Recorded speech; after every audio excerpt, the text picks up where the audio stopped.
Hey, how's it going, guys? Today I'm going to be getting some work done on the rear axle here. Unfortunately, they did send me the wrong spacing for the leaf spring purchase. Just a little bit of miscommunication, not a big deal. Quick Performance is working with me, so we'll see how that goes, but hopefully they can get the right one out to me here pretty soon. But anyways, for right now, part of the step in replacing the rear axle is obviously removing the original axle. And so that's what I'm going to be doing today, because I have to remove it both to verify my measurements. I got the best measurements that I could while I was on there that are probably accurate, but I may as well just verify and make sure that they're completely exactly the right measurements, and that just makes it easier when the axle's out of the car. So I'll do that, and then also that's the next step in getting the rear axle in. So that means right when I get the right axle in, I can build the axle outside the car, get it under there, slide it on top of the perches, bolt it down, and we're good to go. So anyways, first step I'm going to be doing is jacking the car up. I've used this board in the past. I just kind of get under here. We're going to do 0.5, yeah. I get under here, and as you can see, it's slightly bent right there. It's just because I kind of rest the board across the whole underside of that rear fuel tank kind of cross member, I guess. And then I just jack up the car in the middle. That seems to work pretty well. I'll try and get some jack stands under the rear frame as well. So I'll get that jacked up, and then we'll get under the car and start getting that thing off.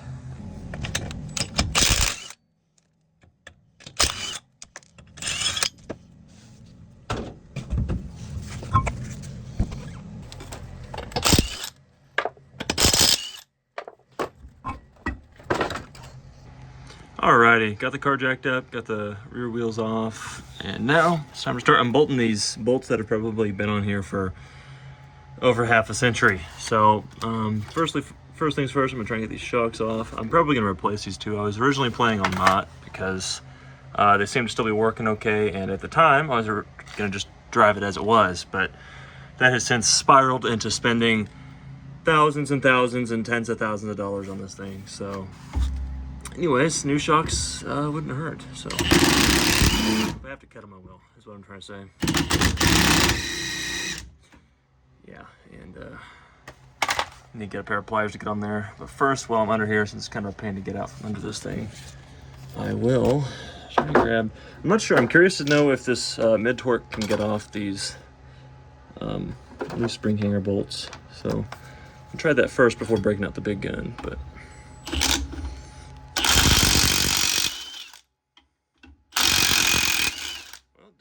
it gets them off all right. I wonder how much quicker the other one can get them off. This thing is massive, and I've got that forged battery on there as well. So this thing is kicking with all the beans that Milwaukee offers. Yeah, that just pulls it right off. So there we go. That's why I bought this thing. Just spins it off like nothing's there.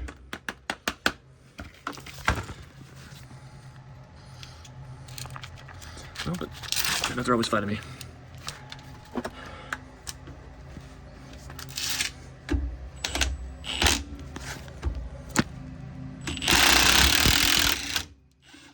There we go. Just like that, that's off, and I may not even need to really take the shocks off, because I can just spin that out of the way and deal with the shocks later.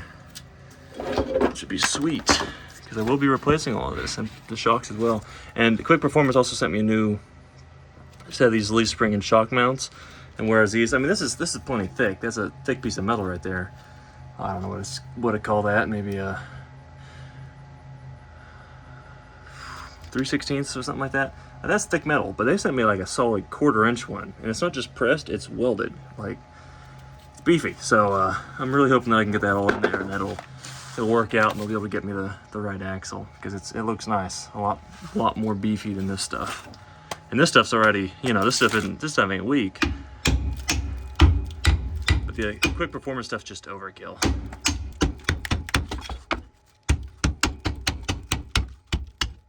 we go, yep, spin it out of the way. Get your bolts maybe off. It's been on there for quite some time. Oh, yeah, it's been on there for a while.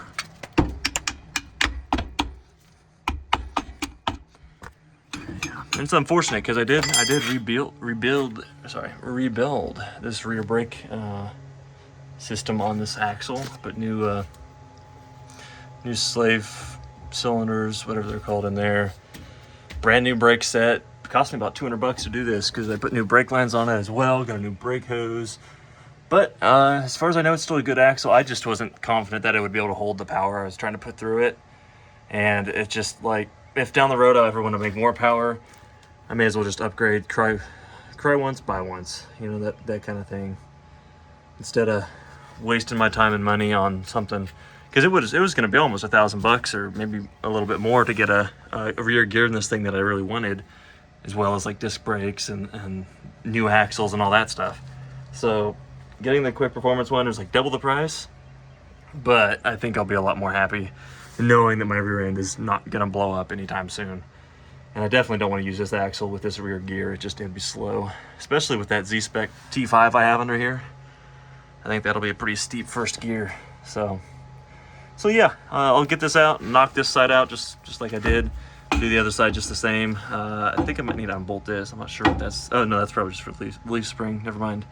But I'll get the other side done and probably get the axle out of here. It's a little hard to record and remove a rear axle by myself. It's not going to be very light, so I'll probably do that and then put you guys back on once I have it out. Oh yeah, and I forgot, I do need to get the parking brake cable off as well. But since the quick performance kit came with brand new universal parking brake cables for the Explorer brakes, I'm just going to cut this off with a Sawzall. So yep, I'll put you guys back on once this is out. Alrighty guys, got that axle out. Kind of a pain, but you know, it is what it is when you're doing it without a lift. So I got it out though. Came out pretty smoothly, wasn't all stuck on there. I think it'll be a pretty quick and easy thing to get this going, hopefully. And you know what? Now that I'm looking at it, those don't really look all that off. I'll have to measure again just to double check, but it doesn't look too far off. So anyway, got it out. Hopefully the next video will be building this rear axle and then putting it into the car. So hopefully someone else can get some use out of this old 8-inch axle. Nothing wrong with it as far as I can tell. Brand new brakes on there. Got brand new brake lines. It's ready to rock and roll. So also, just real quick before I go, thought I'd show you some of the differences of the axles here. And as you can see, the axle on this is, similar size to this. I think the 8 and 9 inches are very similar in a lot of ways. There's obviously the big web design on this, and it's all fabricated, versus this, which is like a stamped, kind of bent in shape housing. Maybe it's cast. I don't think it's cast, but a little bit different. And also this has got that big bubble on the back versus this one that's got like the just kind of the bubble right here that maybe, I think it's just to kind of help guide the fluid along the ring gear versus just this, which is kind of fluid all over the place. Similar front third member, and yeah, but the differences on this kind of begin with the axle itself. It's a 1/4-inch walled axle. I ordered the 1/4-inch wall just so you can weld stuff on it, and if I ever want to go to like, I've been thinking on the Falcon, instead of repairing the rear frame rails, which I have shown in previous videos kind of being a little crusty, perhaps just putting in one of those almost like the drag kits for like the Mustangs. It's like a whole subframe that you stick up under the car, bolt in place or weld in place, and it gives you rear springs. Instead of leaf springs, it has coilovers. So I might do something like that, because that honestly, it'll increase performance and probably be similar in cost to just repairing the frame. But okay, sorry, one more thing just before I completely end the video. Thought I'd show off the new brackets here and see how much thicker the metal is on these, and it's a welded shock mount on that, so those are really nice. And here's the U-bolts they provide. They're just substantially thicker diameter, thicker bolts, and you know, they got washers and a lot thicker nuts that'll give a lot more surface area on the threads than these will. So just really, yep. Anyway, see you guys in another one. Hopefully you guys enjoyed, and I will hopefully move on with this project here sooner than later. So see you guys in another one.